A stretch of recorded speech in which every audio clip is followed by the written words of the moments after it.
ఆమె ఒక అమ్మ.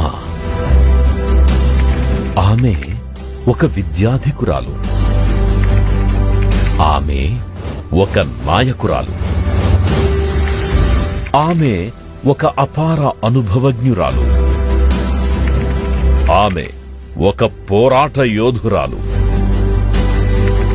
మొత్తంగా ఆమె విశాఖ ఆడపడుచు. ఉత్తమ పార్లమెంటేరియన్ గా ఎన్నికైన డాక్టర్ బొత్స ఝాన్సీ లక్ష్మి విశాఖ ఎంపీగా పోటీ చేస్తున్న సందర్భంగా మీకిదే విన్నపం. మీ ఓటు అనుభవానికి వెయ్యండి.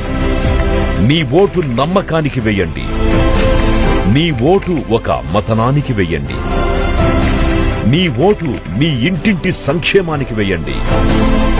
మీ ఓటు విశాఖ విస్తారమైన